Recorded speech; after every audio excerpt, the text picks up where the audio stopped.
Mesdames, Mesdemoiselles, Messieurs, je vous présente donc Jean-Claude Bourré, écrivain, journaliste, ufologue, etc., écrivain. Il nous a fait l'honneur de venir pour ce village, pour cette manifestation. Nous lui sommes infiniment reconnaissants.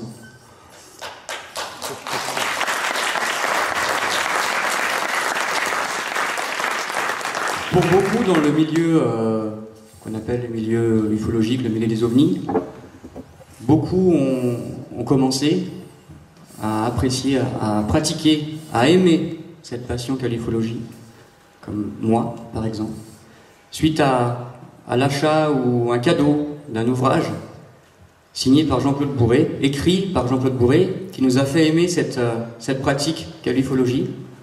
Et à titre personnel, sans avoir lu un de ses ouvrages, un de mes premiers ouvrages dans ce milieu ufologique, j'ai l'émotion qui me monte, donc je ne serai peut-être pas là devant vous ce soir, avec toute une équipe, et à observer le ciel, et à essayer de faire quelque chose de concret et de noble dans cette discipline. Alors avant toute chose, merci à Jean-Claude Bourré. Bonne conférence. Merci beaucoup. Alors, qui veut poser la première question? S'il y a un témoignage, on peut le prendre tout de suite d'ailleurs, parce que peut-être que l'un d'entre vous a vu quelque chose d'extraordinaire et veut témoigner. Sinon, vous pouvez poser vos questions, faire vos réflexions, vos commentaires. Nous sommes entre gens de bonne compagnie. Monsieur, je vais vous laisser la parole pour une question. Monsieur Jean-Claude Bourré, bonsoir. Bonsoir. Je m'appelle Marc Brisset, je vous ai rencontré à la salle des fêtes d'Alençon en 1974. Ah, je n'étais pas né, monsieur. Vous étiez bien jeune. Voilà. Moi aussi. Je suis monté sur l'estrade où vous vous présentiez. Ah. Et nous avons discuté d'un cas d'observation que j'avais récemment fait, juste avant de vous rencontrer. D'accord. Si vous avez bonne mémoire, ça s'est passé à Sougil-Ganelon, à la limite de la Sarthe et de l'Orne. On était à la salle des fêtes d'Alençon. Vous vous en rappelez? Pas du tout. C'est dommage. Et lorsque je vous ai raconté ma vision, enfin de ce que j'avais vu, quoi, vous m'aviez dit ça ne peut pas être autre chose qu'un ovni. Je me rappelle parfaitement vos paroles. Alors voyons si j'ai la même analyse. Quelques années plus tard, vous pouvez nous... Alors ce que je voulais vous demander simplement, c'était de savoir si éventuellement vous auriez enquêté sur ce phénomène, qui a été revu par une personne qui habite dans le Limousin, que j'ai vu tout à fait par hasard sur Internet, et qui avait pris en photo le même objet que moi une vingtaine d'années plus tard. Oui, mais vous ne nous avez pas raconté le cas, là. Ah ben, le cas, c'est simple. J'étais fonctionnaire au ministère des Finances. Oh là là, rasseyez-vous. Et je n'étais pas méchant. Je m'étais toujours interdit de faire la police du pauvre. Et oui. J'avais été rencontrer une personne dans le village de Sougil-Ganelon à la tombée du soir, donc vers 19-20 heures. Et en ressortant du village, il y a une grande côte qui ramène vers Alençon. Donc la ville d'Alençon est derrière cette côte.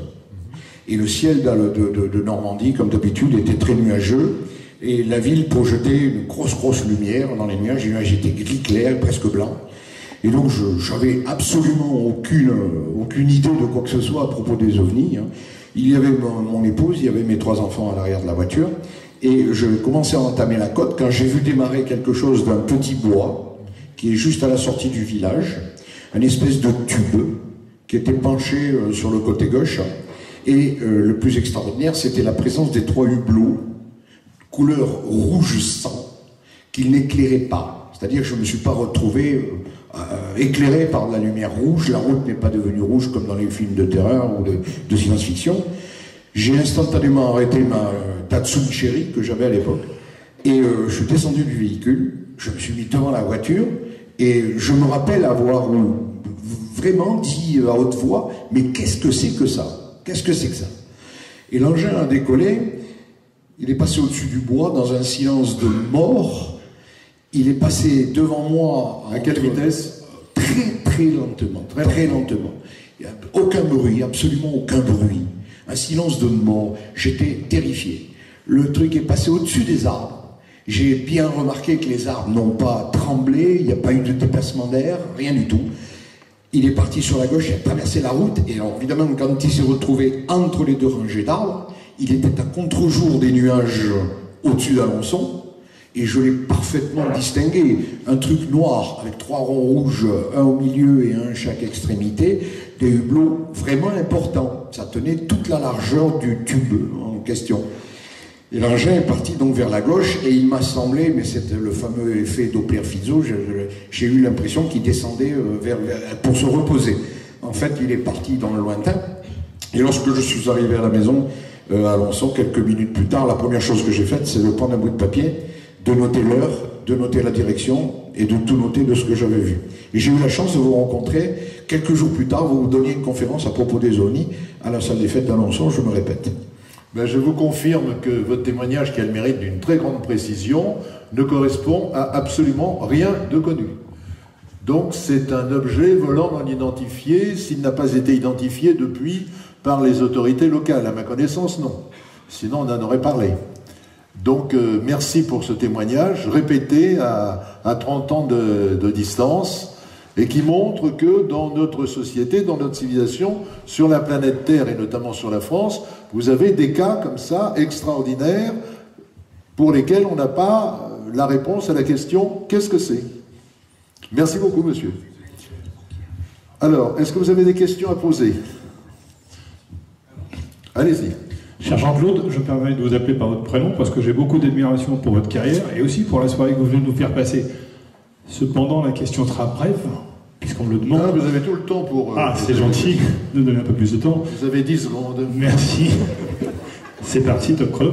Donc, moi, je trouve que le traitement de la presse n'a pas été forcément à la hauteur du phénomène, parce que finalement, il a rendu le phénomène un peu soit ubuesque, pour certains, soit, je dirais, surmédiatisé. Qu'en pensez-vous? D'abord, ce que vous dites, c'est la vérité. Moi, je me suis battu toute ma vie avec un double argument. Quand j'ai commencé à faire en 73 cette série d'émissions sur les ovnis, je me souviens très bien que mon rédacteur en chef, qui s'appelait Jacqueline Baudrier, m'a convoqué, m'a dit Jean-Claude, faites très attention, vous êtes un journaliste plein d'avenir, je me souviens très bien de ces paroles, plein d'avenir, je compte beaucoup sur vous, mais qu'est-ce que vous allez faire dans ce dossier des soucoupes volantes qui vous ridiculise? Vous perdez toute crédibilité. Et moi, du haut, je devais avoir 28 ou 29 ans à l'époque, du haut de la certitude qu'on peut avoir à 28 ans, je m'entends lui répondre, Madame, j'ai fait une enquête journalistique qui est difficilement contestable, mais je suis prêt à reconnaître des erreurs si elles ont été commises.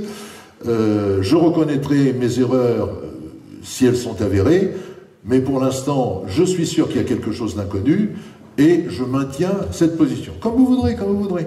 Elle n'a pas voulu engager de bras de fer, quoi, si j'ose dire. Et ce qui me fait très plaisir, c'est que 30 ans plus tard, 35 ans plus tard, la découverte de la première planète extrasolaire a pour moi été quelque chose d'extraordinaire. Je le sentais, j'avais l'intuition des poètes, si vous voulez, parce qu'il faut avoir un peu de poésie dans le cœur pour comprendre comment l'univers fonctionne. Je me disais, mais comment peut-on imaginer que le Soleil soit la seule étoile du cosmos qui a des planètes? Comment on peut imaginer ça alors qu'il y a des milliers de milliards de soleils plus ou moins grands que le nôtre dans l'univers? Je dis, c'est une absurdité totale. Mais c'est vrai qu'il y a encore 20 ans, on n'avait jamais découvert une seule planète tournant autour d'une autre étoile que le Soleil. Mais moi, j'avais ce sentiment qui m'habitait en disant, je suis sûr que nous ne sommes pas la seule configuration du cosmos. Nous en sommes là aujourd'hui. Les planètes sont un phénomène banal. Il y en a probablement des milliers de milliards dans notre seule galaxie. Et comme je le disais tout à l'heure, même si vous prenez une hypothèse très faible, même si vous imaginez que la vie naît sur une planète sur 10 000, ou une planète sur 1 million, ou une planète sur 100 millions, ça fait encore des milliards de planètes habitées, parce qu'il y a des dizaines de milliards de galaxies qui comptent elles-mêmes des centaines de milliards d'étoiles. C'est quand même impressionnant. Et je répète, parce que c'est aussi mon leitmotiv, que nous sommes des primates, Nous venons à peine de descendre de l'arbre. Quand je vois les racistes qui disent à Madame Taubira, parce qu'elle est noire, qu'il faut qu'elle aille manger des bananes, etc. On a tous mangé des bananes. Notre civilisation, elle vient de l'Afrique. Nous avons la peau blanche simplement parce qu'au début, on avait la peau noire. On a émigré, et comme il y a moins de soleil ici, ben notre pigmentation a disparu, et puis voilà, c'est tout, quoi. Donc les racistes sont vraiment des incultes totaux. Et notre civilisation, elle vient de l'Afrique. On le sait par les tests ADN, on sait qu'il y a 6 grandes familles dans le monde, et que tout vient de cette Afrique, ensuite la Mésopotamie, ensuite ça s'est réparti partout. Mais nous sommes encore des primates, pourquoi? Nous sommes encore des singes, avec un peu moins de poils aux pattes. Mais autant de violence et peut-être moins de civilisation que certaines sociétés des singes. Je parle aux bonobos, je pense aux bonobos notamment, je pense aux orang-outans, je pense aux gorilles qui ont des leçons de vie à nous donner. Parce que les gorilles, ils s'amusent pas en disant tu crois pas à mon bananier, donc je vais te couper la gorge, comme on le fait encore aujourd'hui au nom de la religion. C'est quand même dingue de voir ça. Donc on est encore des primates. Et on a encore beaucoup de progrès à faire pour être digne d'être des êtres humains. Question. Alors Jean-Claude, j'ai une question pour toi ici, qui à mon avis va beaucoup t'intéresser. Alors comme on le disait avant, à vous Cognac G, je te passe la question. Bonsoir Monsieur Bourret, Lionel Guyonnet, donc je suis astronome, astrophotographe amateur. Aujourd'hui nous vivons une époque formidable, la science fait des progrès, donc on l'a vu dernièrement avec Pluton. L'astronomie se dirige maintenant sur la recherche d'exoplanètes, on y est. Ne serait-il pas le moment justement que l'ufologie et l'astronomie travaillent ensemble, dans le même sens? Parce que de toute façon, il semblerait que ça aille dans le même sens. Vous savez, l'ufologie, moi je ne sais pas très bien ce que c'est. Je ne sais pas ce que c'est parce que je pense que ce n'est pas une science, elle n'est pas enseignée à l'école ni à l'université. Il y a simplement des gens, comme vous et moi certainement, qui font tourner un peu leur esprit de façon différente, et qui se disent, c'est pas dans les livres, mais ça existe. Ça existe parce que j'ai fait une étude historique, j'ai fait une étude éventuellement scientifique, et je me rends compte qu'il y a des cas incompressibles qui touchent tous les domaines de la science et de la culture. Je vous ai cité Fatima tout à l'heure. Allez gratter sur Fatima, lisez les bouquins sur Fatima. Qu'est-ce que c'est que Fatima? Moi, je vais dire que si dans tout le dossier des ovnis, dans les dizaines de milliers de cas, sur lesquels j'ai travaillé directement ou indirectement, il y avait un seul cas à garder, ce serait Fatima. Parce que là, c'était sur rendez-vous. 6 fois de suite. Qu'est-ce que c'est? Qu'est-ce que c'est que cette intelligence qui est venue voir ces petites bergères et ces petits bergers? Et qu'est-ce que c'est cette façon d'aller parler à des gens qui sont totalement incultes, qui n'ont aucune capacité ils auraient pu, compte tenu de leur éventuelle culture et intelligence venue d'ailleurs, choisir l'équivalent du prix Nobel de physique. Non, ils ont choisi de petites bergères et de petits bergers. Mais si vous prenez les religions, c'est la même chose. Les religions, c'est toujours un prophète qui est plus ou moins cultivé et qui est en contact tout seul avec quelque chose qu'il est quelquefois le seul à voir. Le dernier prophète en question, c'était Mahomet, qui s'appelle Mohammed dans le Coran. Et Mahomet, qui ne savait ni lire ni écrire, le début d'ailleurs du contact avec Dieu, puisque vous savez que pour les musulmans, le Coran c'est directement la parole de Dieu, mais quand on regarde l'historique du Coran, le Coran ça vient de Qumran, la récitation. Mahomet est mort le 8 juin 632. Il n'avait pas écrit le Coran, puisqu'il ne savait ni lire ni écrire. Mais les docteurs de la loi, qui sont d'ailleurs pas d'accord entre eux, puisqu'ils disent que le Coran a été écrit entre 21 ans et 150 ans après la mort du prophète. Mais dans le Coran, il est dit quoi? Il est dit que Mahomet, qui est en contact, disons télépathique pour simplifier, avec une entité qui vient d'ailleurs, les révélations vont se poursuivre pendant plus de 20 ans, il voit descendre la Lune. C'est très intéressant. Il voit descendre la Lune à moins de 2 portées d'arc. Une portée d'arc, c'est 50 mètres. Donc il voit la Lune à moins de 100 mètres. C'est dans le Coran. Hein.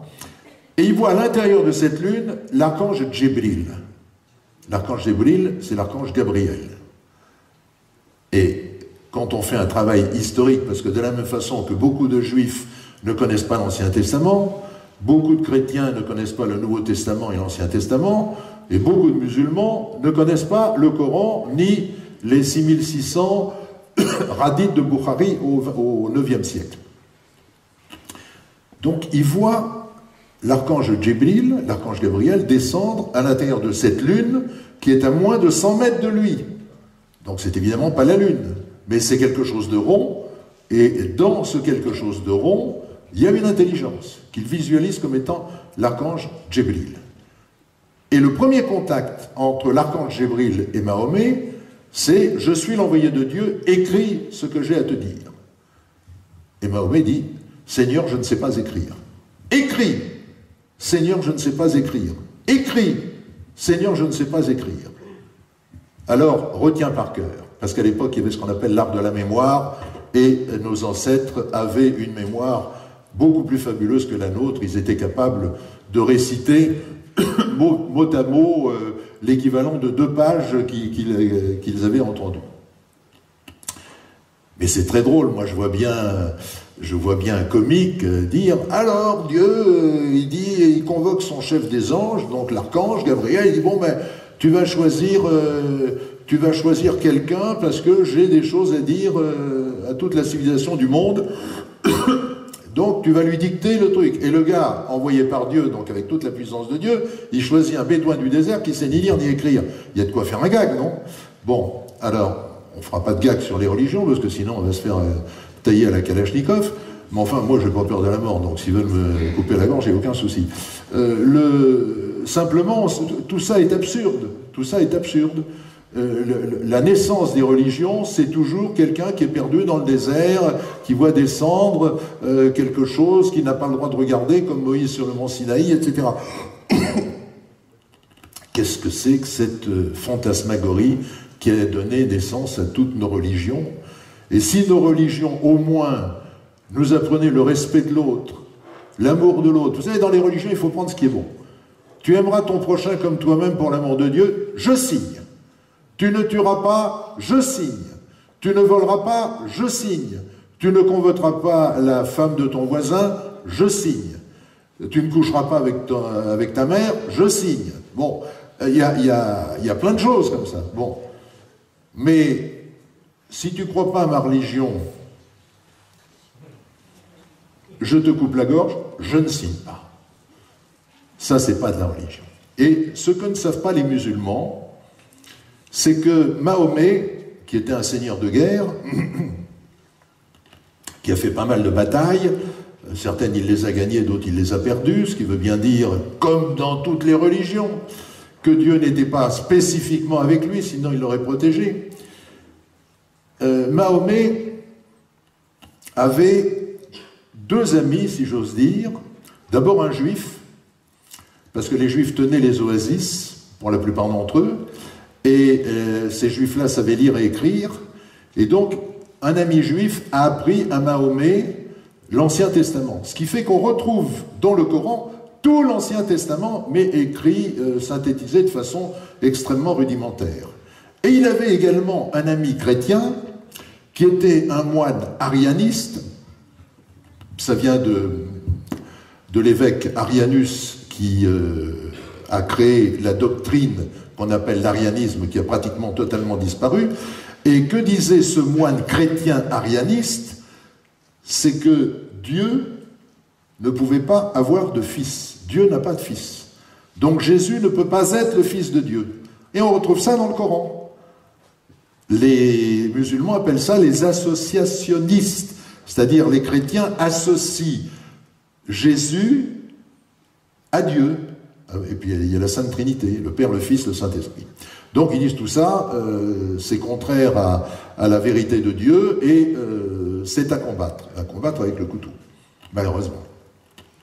Donc le Coran, où il n'y a strictement aucune révélation, où vous avez des sourates qui démentent d'autres sourates, ce qui est bien la preuve que ce n'est pas directement la parole de Dieu, ou alors ça veut dire que Dieu, comme nous, se trompe de temps en temps, et qu'il dit, bah oui, la sourate 22, il faut la supprimer, donc je fais la sourate 87 pour faire une nouvelle sourate qui va supprimer la précédente. Enfin, tout ça, c'est malheureusement pas très très sérieux, comme d'ailleurs la plupart des livres saints des religions, mais chez les Juifs et chez les chrétiens, c'est-à-dire dans l'Ancien Testament et le Nouveau Testament, vous avez quand même, pour ceux qui s'intéressent à l'histoire des religions, à l'ésotérisme et à la philosophie, vous avez ce que j'appelle des textes initiatiques qui peuvent être interprétés de façon formidablement puissante.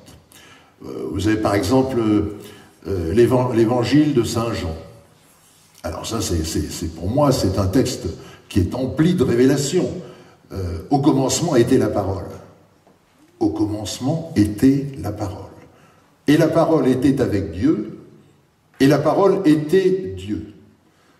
Eh bien, rien que ça, quand vous y réfléchissez, vous avez une ouverture sur une explication totalement puissante et rationnelle, parce que au commencement était la parole. Qu'est-ce que c'est que la parole? Ben, la parole, c'est pas seulement l'expression orale. Ça peut être aussi un programme informatique, ça peut être l'imagination de la création. C'est ce qui s'est passé dans la tête de l'intelligence qui a décidé de créer l'univers il y a 14 milliards d'années. Voilà, pour moi, c'est ça la parole. Il y a quelque part, dans l'espace-temps, une intelligence d'une puissance extraordinaire qui a dit « je vais créer l'univers ». Pourquoi?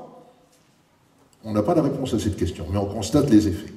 Et donc, il a appuyé sur la touche « execute » de son computer et il a créé l'espace en 3 dimensions, ça a été le Big Bang, dont nous sommes le prolongement près de 14 milliards d'années après ce Big Bang. Au commencement était la parole, et la parole était avec Dieu, et la parole était Dieu, c'est-à-dire que ce que Jean appelle Dieu, c'est cette intelligence dont nous soupçonnons qu'évidemment elle existe, parce que l'univers n'est pas allé ex nihilo de rien.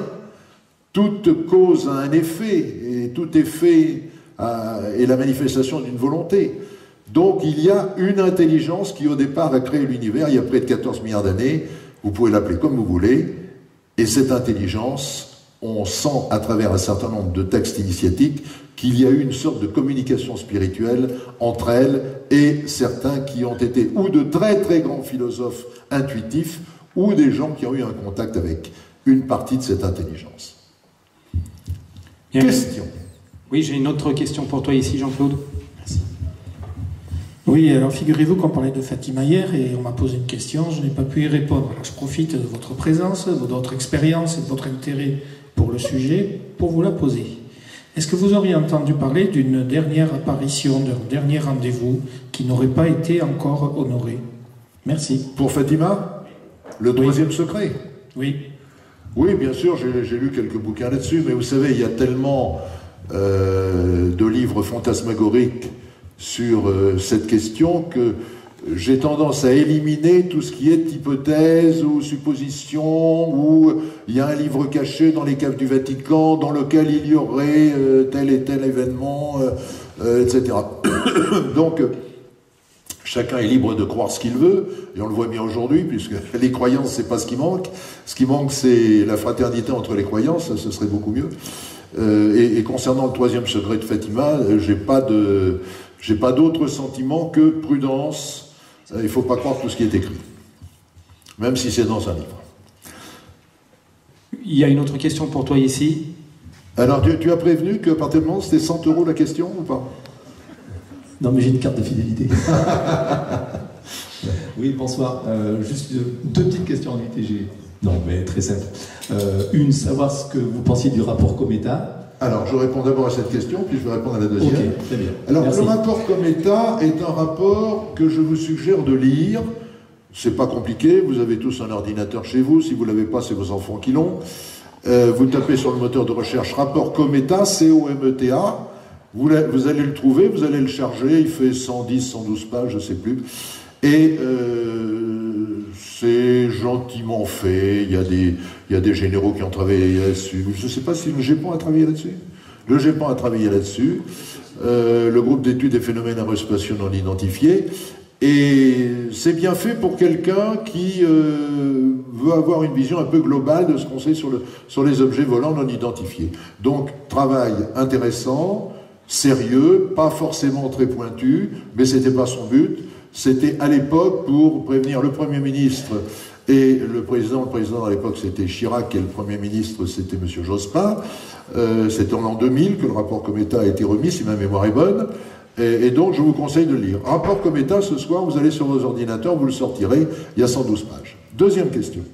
Très 200 simple. 200 € la deuxième question, tu lui as dit. Hein. Ok, d'accord. Hors taxe. C'est pour la Croix-Rouge, hein, c'est pas pour moi. Ok. Non, c'était simplement, puisque je voulais savoir ce que vous pensiez de Jacques Vallée, qui est un personnage intéressant au niveau de l'ufologie, de tout ce qui est lié, enfin tout ce qui est lié au... Jean, comment? Jacques Vallée, pardon. Connais pas. Jacques Vallée? Non. Ah d'accord. Bon, ok. Ah, vous voyez, j'ai des lacunes. Hein. Je ne connais pas. Ah, on ne peut pas tout connaître, hein, mais quand on ne connaît pas, il faut le dire. Alors, autre question. Y a-t-il une autre question? Alors, bon, il y en a beaucoup, on va pas peut-être pouvoir tout prendre, hein, parce que, qu'est-ce que tu en penses? Ah, ben moi, je suis à leur disposition. Je me suis tapé 5h30 de train et d'autocar, alors c'est pas Bon, compliqué, alors, allez. ça. Bonsoir. Tout ça, c'est de la photo mère, hein, je l'ai dit, là. On lui demandait 14 milliards pour faire passer le TGV, il n'a pas voulu. C'était On s'en souviendra pour les prochaines élections, moi je vous le dis. C'était juste pour savoir par rapport à un sujet que j'ai tendance à entendre assez souvent. Je suis pratiquant d'arts martiaux depuis quand même pas mal de temps. Quel type d'art martial? Un peu tout, que ce soit ce qu'on appelle grossièrement l'Occident et l'Orient. Je fais un peu des deux, on va dire. Aikido, Kendo, Je suis plus vieux encore. En termes de pratique, je suis sur quelque chose de plus vieux. D'accord. Voilà. Donc avec un aspect spirituel et technique qui est beaucoup plus précis et tout. Donc par la même occasion, j'ai même eu la possibilité d'être en contact avec des personnes dans différents domaines religieux qui, enfin pour moi, c'est pas ce que j'appelle communément des moutons, comme beaucoup de croyants sur cette planète malheureusement. Et on a souvent un sujet qui revient sur le devant de la scène, surtout à cette heure, c'est l'impression qu'on a un savoir qui, grosso modo, qui a disparu. Quelque chose qui dans l'histoire était là et qui est complètement un savoir perdu. Voilà. Ouais. Et je voulais savoir si éventuellement vous aviez quelques trucs justement dessus ou pas. Alors, question très intéressante. Maître Tong était 7e dan de Viet Vo Dao. Il m'a raconté des histoires qu'il a vécues, qui m'ont beaucoup impressionné. À l'époque, j'étais sur TF1. Et première histoire, il fait les combats d'Extrême-Orient, donc où vous avez tous les meilleurs combattants qui s'affrontent avec des arts martiaux différents. Il me dit, je suis tombé sur un Coréen qui arrivait par la force de sa pensée à me paralyser une demi-seconde. Il m'envoyait, je ne sais pas comment le dire, il m'envoyait des ondes, alors que lui, c'était une boule de nerfs, il était extraordinaire. Il était face à un bistrot, comme ça, 1m10 de haut, il sautait comme ça sur le bistrot avec les jambes, sans prendre appui avec les mains. Donc c'était un type fabuleux. Deuxième exemple, il m'a dit, moi j'ai vu des maîtres, parce qu'il était 7e dan, mais il avait quand même des maîtres, qui marchaient sur le sable sans laisser de traces. Et troisième exemple, parce que ça je l'ai filmé, je l'ai diffusé, la maîtrise de l'art martial du sabre. Alors je peux vous dire que ce que j'ai vu, ce que j'ai filmé dans un studio de TF1, je ne suis pas prêt de l'oublier. Alors, qu'est-ce qu'il fait? Il prenait un de ses aides, il le mettait à 4 pattes. Il prenait une pastèque, il la mettait sur le cou comme ça. Il avait un sabre. Il se faisait bander les yeux. Et puis, avec le sabre, à plat, comme ça, il était sur le dos de son aide, là il y avait la pastèque, il arrivait là, il faisait le tour comme ça, il y avait la tête, il revenait, toc, la pastèque, la tête, et puis ensuite, il mettait la lame comme ça sur la pastèque, et puis, il levait, on disait, putain, si jamais il rate son coup, on aurait une décapitation en direct. Et on tournait à 120 images par seconde, à l'époque c'était du film, donc ça ralentissait, je ne sais plus combien, 24, ça ralentissait 5 fois. Donne un coup, la pastèque explose, et on regarde, le film est développé, on regarde, parce qu'on se dit, bon, la pastèque elle fait ça, un mec qui a la maîtrise du sabre, il suffit qu'il donne un petit coup qui descende de 3 cm, dès qu'il sent la pastèque, il arrête, la pastèque explose, et comme ça va très vite, les gens disent, oh putain, extraordinaire. Sauf que, à l'image, image par image, la pastèque est comme ça, le cou est ici, le cou du gars et la tête est ici, comme ça. La pastèque est là. on voit le sabre qui arrive, qui tranche la pastèque, qui descend, qui descend, qui descend, qui descend, et qui s'arrête à ça du coup. Ça, c'est des maîtrises, mais qui n'ont rien à voir avec les ovnis. C'était notre séquence divertissement. Est-ce que vous avez une réflexion à faire? Parce que si vous avez posé la question, quand même, c'est que vous avez une petite idée derrière la tête. Attends, Jean-Claude, s'il te plaît, j'ai une question ici. Non, on enchaîne Je te l'ai négocié à 600 € celle-là. Ah, bah 600 € apporte. Alors, je te la passe. Apporte pour le maire parce qu'il va faire passer le TGV du coup. Oui, bonsoir Monsieur Bourret. Bonsoir. Une question, je pense que tout le monde dans la salle a déjà vu le film Rencontre du troisième type. Oui. Qui est un film quand même assez particulier. Moi, j'aurais la question suivante. Beaucoup de sceptiques disent on voit beaucoup d'ovnis, mais c'est bizarre, c'est qu'ils ne prennent jamais contact. Ils ne prennent jamais contact avec les gens. Ah oui. Ou très rarement. Qu'est-ce que vous en pensez? Bah, je pense qu'ils ont bien raison. Enfin, vous avez vu notre niveau culturel? Imaginez que vous soyez dans une planète où la paix, la civilité, l'amour fusionnel existent entre tous les hommes, non seulement de cette planète, mais de toutes les planètes qui ont un niveau de vie équivalent. Vous arrivez sur Terre, qu'est-ce que vous voyez? Que des gens qui s'insultent, qui se tuent, qui se tranchent la gorge, qui font des simagrées religieuses. On dit, mais qu'est-ce que c'est que ces primates? Là, on est tous avec notre liane, parce qu'on n'est pas descendu de l'arbre depuis longtemps. Hein. Donc, ils disent, on va attendre. Moi, je pense, je l'ai écrit d'ailleurs, je pense qu'il y a peut-être une sorte de morale cosmique universelle en disant, interdiction de prendre contact avec une civilisation tant qu'elle n'a pas atteint tel niveau qui lui permet de prendre contact avec nous et de comprendre ce qui se passe. Et puis, il y a autre chose. Vous voyez ce qui se passe avec l'invasion de ces millions d'immigrés qui arrivent. Alors, pour les millions d'immigrés, il y a deux hypothèses. Ce sont nos frères, on les aime, on est des êtres humains comme eux, on les accueille, bienvenue. Et tout se passera bien. Puis il y a l'autre hypothèse, c'est ce que j'appelle la barque du Titanic. Vous êtes dans une barque, le Titanic vient de sombrer, la barque, elle est bourrée, j'aime bien le placer, elle est bourrée à ras-bord. Et vous avez des centaines de gens dans l'eau glacée qui disent « Au secours! Au secours !» Là, vous avez deux solutions. Vous dites, on ne peut pas laisser crever ces gens qui sont en train de se noyer. Allez, on va les sauver. Donc on en prend un. Dès l'instant où on en a pris un, notre barque coule, et au lieu qu'il y ait 600 morts, il y en a 800. Deuxième hypothèse, je fais une analyse terrible, mais juste, je ne peux pas en prendre un de plus, sinon c'est nous tous qui allons mourir. Dans 20 ans, on aura la réponse. Mais, concernant votre question, pourquoi ils ne prennent pas contact avec nous? La réponse est simple. Je ne le sais pas. Mais j'avance une autre hypothèse. Je pense, comme j'ai commencé à l'expliquer, qu'il y a une morale cosmique qui consiste à dire ne prenons pas contact avec ces gens-là tant qu'ils n'ont pas atteint un certain niveau de civilisation qui nous permettra de comprendre. Parce que ce que beaucoup ne comprennent pas, c'est que si un extraterrestre, avec sa science en avance sur la nôtre depuis des milliers d'années, arrivait, imaginez le bouleversement que ce serait. Premièrement, il dirait, vous êtes protestant, vous êtes juif, vous êtes chrétien, vous êtes musulman, vous êtes hindou. Conneries! Tout ça, ce sont des conneries. Ça n'existe pas. Je vais vous expliquer ce que vous prenez pour Dieu. Et là, toutes les religions s'effondrent.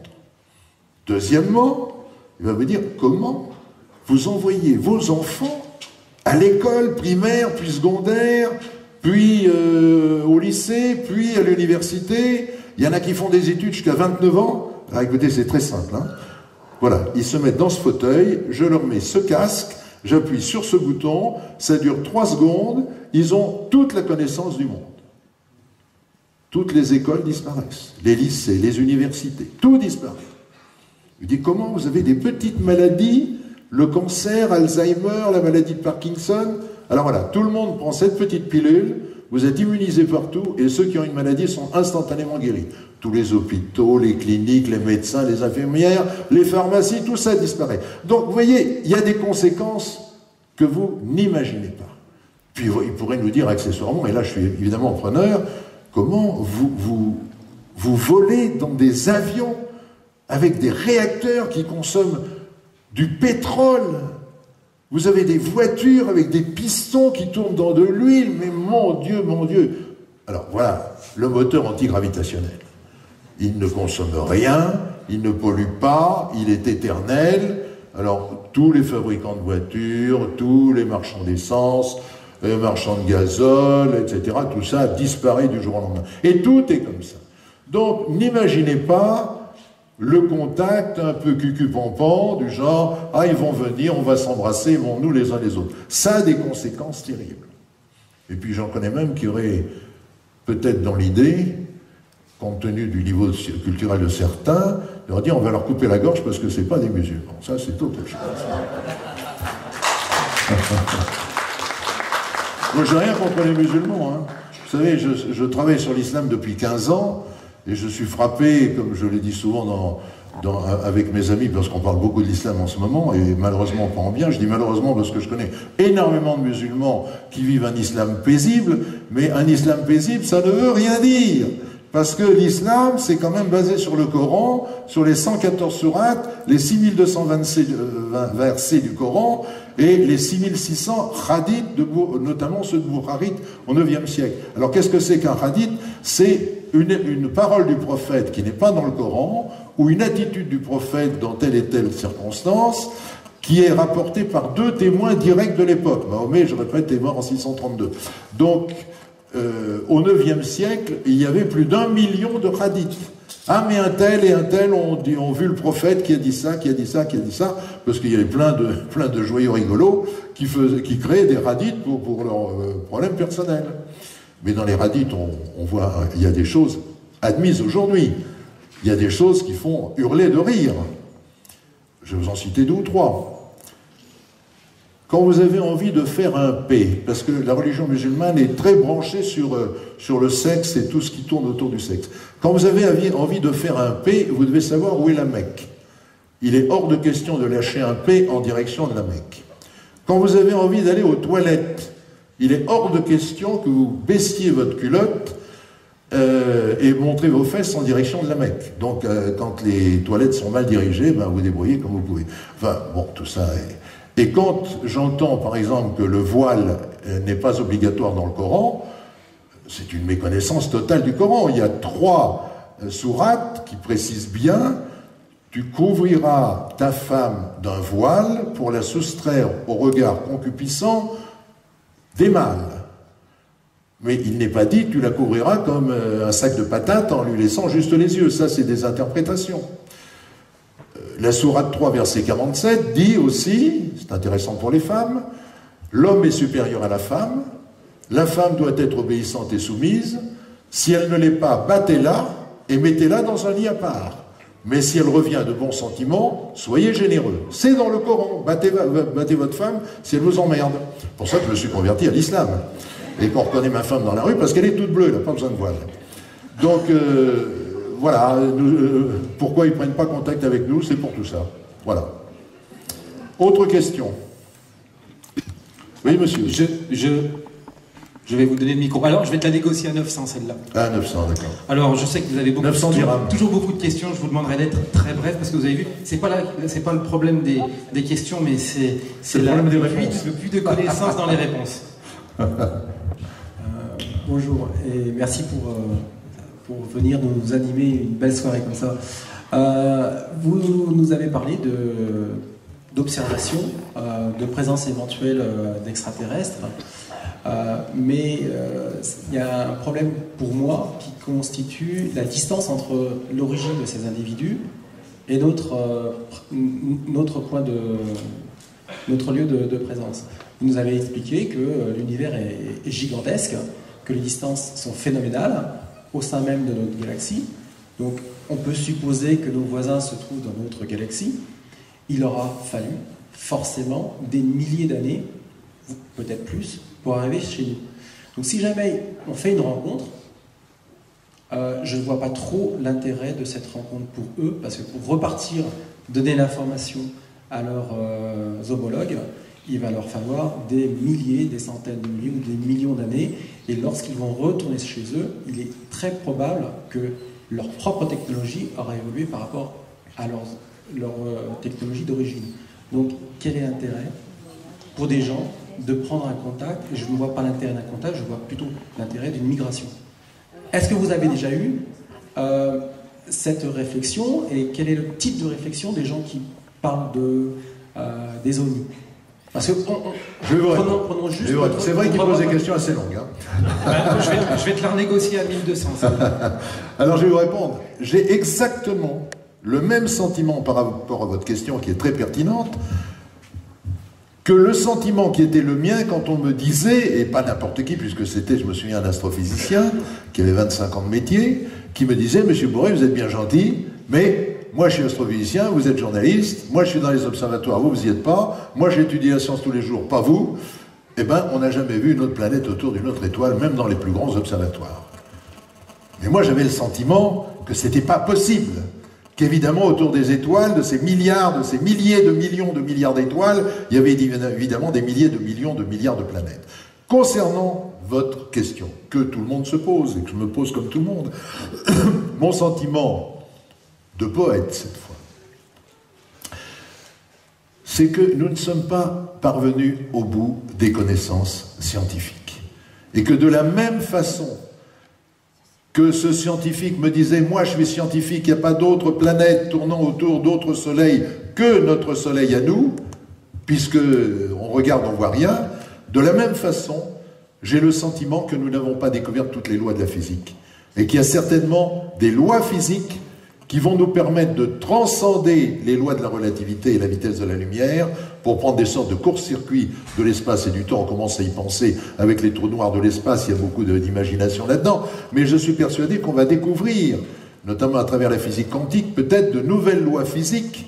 On a découvert le boson de Higgs il n'y a pas longtemps, enfin on a eu la confirmation, on va découvrir de nouvelles lois physiques qui vont nous permettre de comprendre comment c'est possible. Vous savez, il y a un exemple que je peux vous donner, c'est un peu comme si nous étions au XVIIe siècle, et que moi je sois un voyageur du futur, et que je revienne, et que je leur dis, vous savez, avec vos voiliers les plus rapides, vous mettez, je ne sais plus combien, mettons 8 semaines, pour aller de Brest aux Amériques.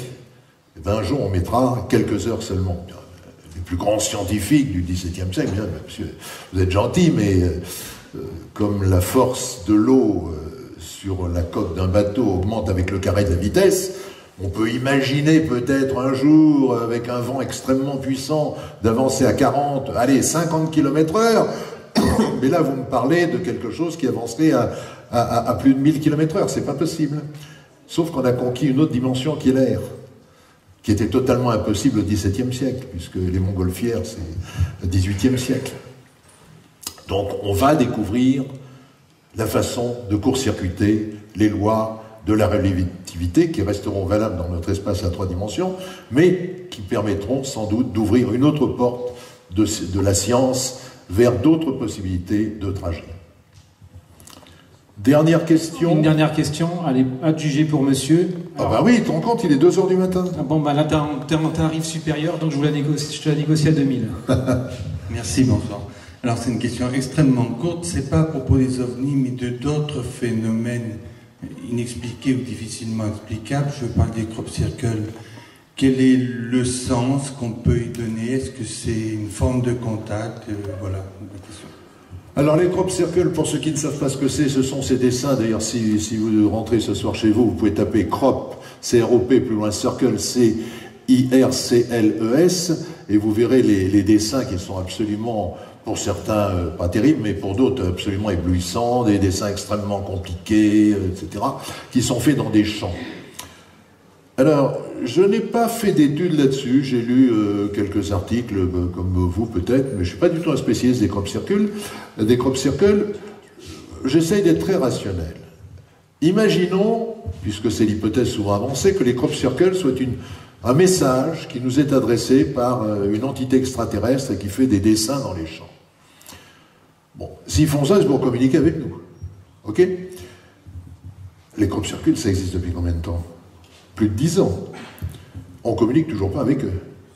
Donc, s'ils ont suffisamment d'intelligence pour venir nous voir et pour être capables en une nuit ou en une demi-heure ou en une heure de faire avec un procédé qui m'échappe, je ne parle pas des crop circles faits par les hommes, parce qu'on sait qu'il y a aussi ça qui existe, hein, c'est des taux de bidon, mais des crop circles qui sont vraiment tout à fait étonnants.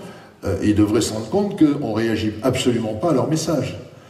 Et pourquoi, si je viens d'une civilisation qui est à plusieurs années-lumière ou à plusieurs milliers ou millions d'années-lumière, pourquoi je vais m'obstiner à dessiner des dessins géométriques dans des champs de blé, ou d'avoine, ou d'orge, et que je ne vais pas me poser place de la Concorde pour dire, ben voilà, on arrive, on est là, on va communiquer maintenant.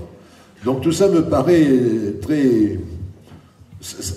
J'arrive pas à croire une seconde qu'il y ait quelque chose d'extraterrestre dans les crop circles. Mais peut-être que je me trompe. Mais encore une fois, je connais mal le dossier. Mais il faut faire preuve de beaucoup de pragmatisme quand on étudie le dossier des ovnis. Le dossier des ovnis, il faut faire preuve de beaucoup de pratique dans l'intelligence humaine. Et ça évite bien des écueils. Et donc, la réponse à la question « est-ce que c'est extraterrestre ou pas ?» c'est la contre-réponse. Si c'était extraterrestre, comment se fait-il qu'ils nous envoient des messages pas facilement compréhensibles, hein, parce que c'est souvent des beaux dessins, mais on ne sait pas très bien à quoi ça correspond. On répond évidemment absolument pas, parce qu'on ne sait pas comment répondre. Hein, on ne va pas aller faire un dessin sur la planète Mars ou sur Vénus.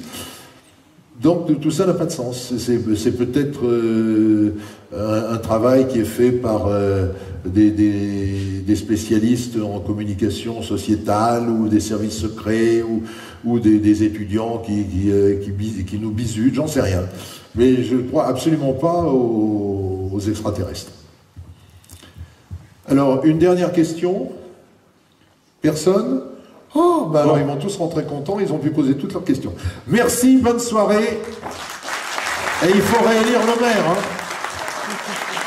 Ah non, mais il est très sympa, ce maire.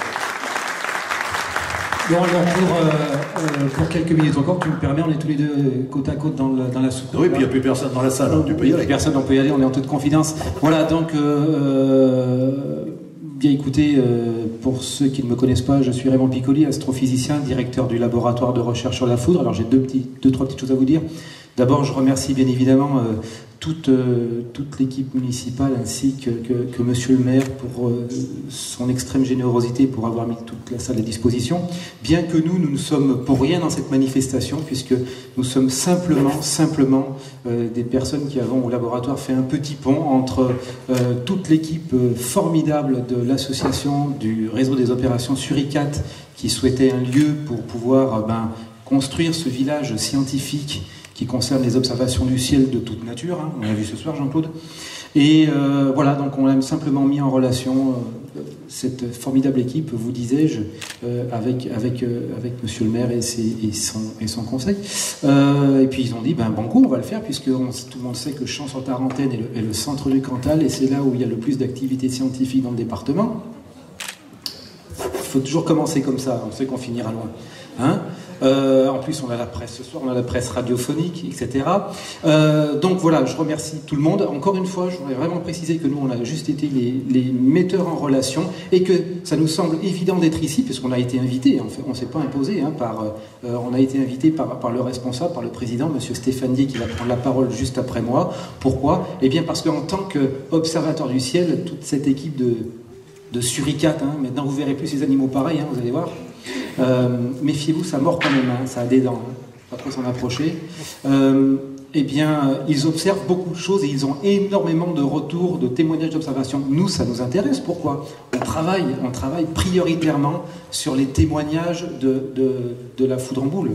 Donc ça nous intéresse parce qu'au-delà de toutes les visions atmosphériques qui ont pu être faites, toutes les observations, eh bien certains, une faible quantité certes, eh bien certains retombent un petit peu dans notre escarcelle et c'est pour ça qu'on se fait de l'échange de données. Et ils nous ont bien gentiment invités à participer à leur village. Donc monsieur Dier et toute son équipe, merci infiniment. J'aimerais alors un merci tout particulier à Jean-Claude. Pourquoi? Alors bon, au-delà, c'est vrai, on est des amis, mais j'aimerais préciser alors, à tout le monde, mais particulièrement aux Champsoises et aux Champsois, que Jean-Claude fait partie, on va dire, on peut le dire, hein, c'est un secret, mais on le dit quand même. Hein, il fait partie de l'équipe du laboratoire, puisque nous scientifiques sommes de très très très mauvais communicants, et que malheureusement la clé dans la science c'est la communication. C'est pas toi qui diras le contraire, hein. Donc il faut savoir communiquer. Nous on ne sait pas, on est peut-être des physiciens, on est peut-être des astrophysiciens, météorologues, etc., mais on ne sait pas communiquer, et grâce à lui depuis plusieurs années, on apprend d'une part à mieux communiquer, et puis il nous est d'une aide très précieuse lorsqu'éventuellement il y a des tournages de télévision ou même parfois radiophoniques, en nous disant attention, ça va cadrer. Là c'est le communicant, hein. Toi tu es un professionnel. Tu peux d'ailleurs raconter à ces messieurs dames, parce que peut-être qu'ils sont concernés par l'excellent article que tu avais écrit et que tu n'avais pas réussi à publier, et que grâce à notre collaboration on a fait publier dans une revue de la Gendarmerie nationale, sur l'histoire des paratonnerres avec de la matière radioactive pour certains d'entre eux qui sont avant les années, je ne sais plus combien, 45 ou 50. Ouais, voilà. Oui, effectivement, il y avait des paratonnerres à tête radioactive, il y en a à peu près 50 000 encore en France qui se baladent. 50 000, on hein, et la grande surprise auprès de la Direction Générale de la Gendarmerie Nationale a été de découvrir au travers de cet article qui avait été émis par le laboratoire, d'une part de publier l'article dans la revue technique de la Gendarmerie Nationale, donc qui est une revue, on va dire, fort sérieuse. Premièrement, et puis deuxièmement, de lancer un message d'alerte nationale, puisque imaginez des gendarmes qui interviendraient sur un incendie de maison, et les pompiers, ont été moins prolixes par rapport à ça, qui interviendraient sur une maison en feu. Imaginez que ce paratonnerre tombe, et bien là, il y aurait non seulement irradiation, mais en plus contamination, et toutes les eaux d'extinction et les fumées seraient par conséquent. Ceci dit, le radium, le césium et le strontium ne sont pas si mauvais que ça sur les 200 ou 300 000 prochaines années. C'est bon pour les bronches. Oui, il suffit d'attendre 300 000 ans, on est tranquille. Voilà. Donc un très très bon exemple de collaboration, et puis c'est vrai que la communication est un métier à part entière, et puis c'est vrai qu'à chaque fois qu'on s'échange des données ou qu'on discute de tel ou tel point, pour moi c'est toujours un émerveillement d'enfant, puisque j'ai l'impression d'allumer la télévision.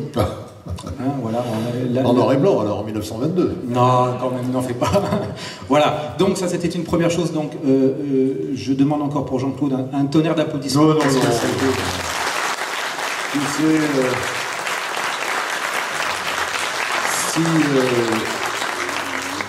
Si ces jeunes gens et ces jeunes filles ont pu être intéressés par quelques-unes des idées que je leur ai proposées, pour moi c'est ma plus grande récompense. Mais tu sais que nous, physiciens des orages, on a aussi nos récompenses.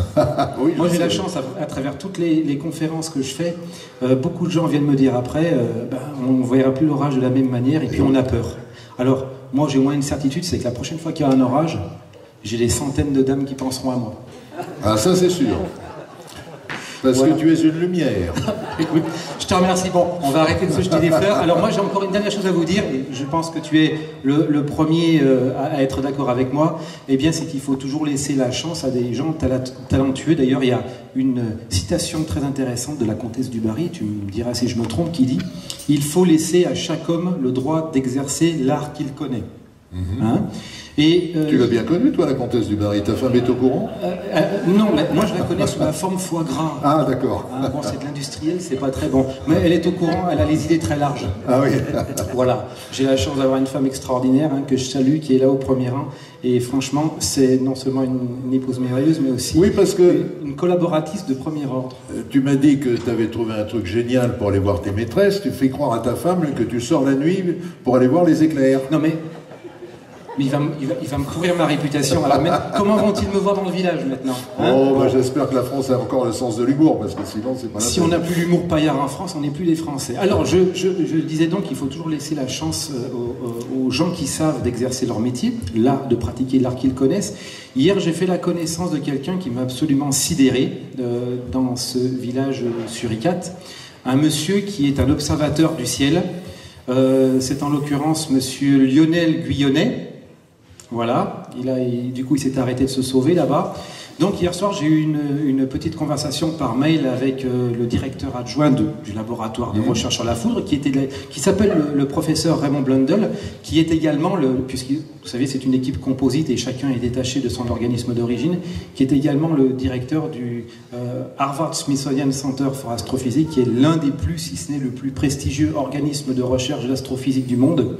Donc on en a parlé hier au téléphone, enfin pas au téléphone, par mail, pardon, pour être tout à fait exact. Et quand je lui ai fait état de ce que faisait ce monsieur, qui a débuté il y a très très peu de temps dans le domaine de l'astronomie et de l'astrophotographie, et qu'on a toujours pour maxime d'aider les gens qui, entre guillemets, en valent le coup et qui tiennent la route, il m'a dit, tu vas lui faire un petit cadeau, et tu vas le faire publiquement, j'insiste.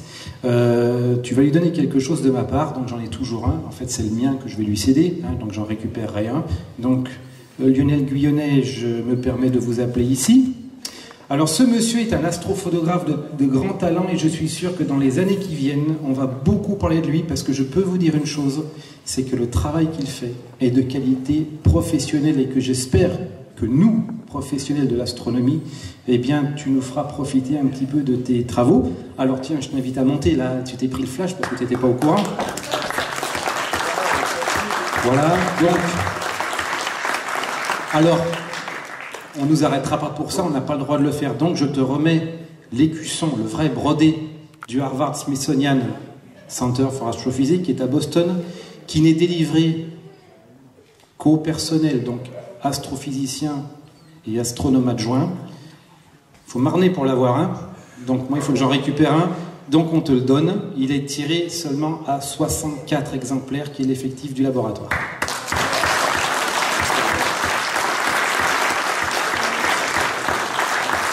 Donc, ça te coûtera quelques photos de Saturne et de Vénus, hein, pour nous. T'iras prendre froid les longues nuits d'hiver pour nous, comme ça nous on restera au chaud. Vous voyez, il y a toujours un retour. Voilà, moi j'en ai terminé parce que je ne vais pas trop être bavard et je vais laisser la parole à monsieur Stéphane Dier, qui est le président de l'association Opération Suricat, qui va clôturer, puisque c'est lui le maître de cérémonie et que nous, en tant qu'invités, eh bien, on te remercie. Merci Raymond. Merci également pour les remerciements. Je vais faire rapide pour clôturer cette soirée. Merci à Jean-Claude Bourré d'être venu ce soir pour nous.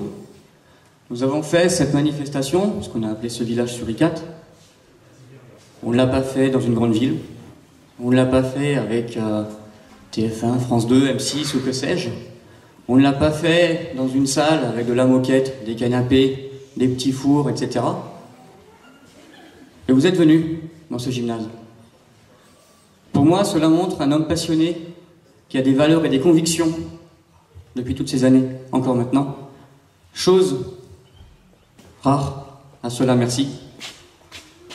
Merci aussi à l'équipe municipale de Champs-sur-Tarentaine, merci à monsieur le maire, monsieur Chevaler, qui nous a mis à disposition cette salle.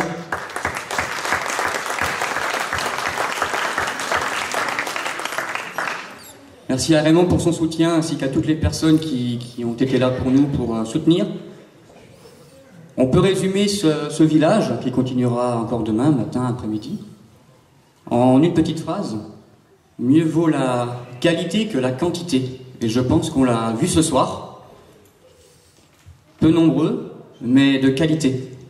Merci à tout le monde. Et avant, j'aimerais aussi remercier toute l'équipe qui a créé ce village. Car même si sur le papier, je suis, comme dirait François Hollande, moi, président, je ne suis pas tout seul. Et je tiens à remercier publiquement l'équipe du bureau qui a travaillé très dur pour organiser tout ça. Christophe Ozog, Christophe Delannoy, Antoine Perreux, mais également deux personnes qui sont des veilleurs, des participants. Encore une fois Lionel, qui est l'ami, et Françoise Pouvreau, ici présente. Je tiens à remercier. Merci à Xavier Passot. Et de la part de toute l'équipe des opérations Suricat. Alors malheureusement on a oublié le Suricat d'or à la maison. On aimerait vous remettre cette casquette brodée, vos initiales, logotée Opération Suricat. Merci à vous Jean-Claude Bourré, merci à tout le monde. Merci infiniment.